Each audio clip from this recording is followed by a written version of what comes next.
യുവാക്കൾ അപകടത്തിൽപ്പെടുന്ന ദൃശ്യങ്ങൾ ലഭ്യമായിട്ടുണ്ട്, അതൊന്ന് കാണാം. 2 യുവാക്കള് ഒഴുക്കില് പെട്ടു. അതിലൊരാള് മരിച്ചു എന്നാണ് ഇപ്പൊ ഞാൻ ജസ്റ്റ് ഏഷ്യനെറ്റ് ന്യൂസിൽ കണ്ട ഒരു വാർത്തയാണ്. നമ്മുടെ നാട്ടില് മഴക്കാലാണ് എന്നുള്ളൊരു ബോധം നമുക്ക് എല്ലാവർക്കും ഉണ്ടായിരിക്കണം. നമ്മൾ മുൻപ് കളിക്കുകയും കുളിക്കുകയും ഒക്കെ ചെയ്ത പുഴകളും അതുപോലെ കനാലുകളും അങ്ങനെയുള്ള ഒഴുക്കുള്ള സ്ഥലങ്ങളിലൊക്കെ നല്ല സാധാരണ ഒഴുക്കിനൊക്കെ കൂടുതൽ ഒഴുക്കുള്ള ഒരു സന്ദർഭമായി മാറിയിരിക്കുകയാണ്.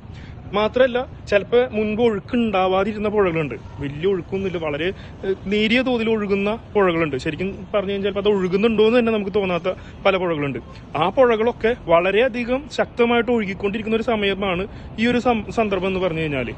ഈ ഒരു സമയത്ത് നമ്മൾ ഇങ്ങനെയുള്ള പുഴകളിലൊക്കെ പോയി ഇറങ്ങുമ്പോൾ വളരെയധികം സൂക്ഷിച്ചില്ല എങ്കിൽ ഉണ്ടാവാൻ പോകുന്ന ഒരു സന്ദർഭം കണ്ടില്ലേ. ഒരാൾ മരിക്കുകയും ചെയ്തു, ഒരാൾക്ക് വേണ്ടിയിട്ടുള്ള തെരച്ചിൽ നടന്നുകൊണ്ടിരിക്കുകയാണ് ചെയ്യുന്നത്.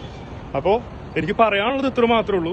നിങ്ങൾ ഇങ്ങനെയുള്ള സ്ഥലങ്ങളിലൊക്കെ പോയി ഇറങ്ങുമ്പോൾ നിങ്ങൾക്ക് വീട്ടുകാരെ കുറിച്ചോ അല്ലെങ്കിൽ നിങ്ങളുടെ ചുറ്റുപാടുള്ള ആൾക്കാരെ കുറിച്ചോ ഒന്നും ചെറിയൊരു ബോധമുള്ളവരായിരിക്കണം.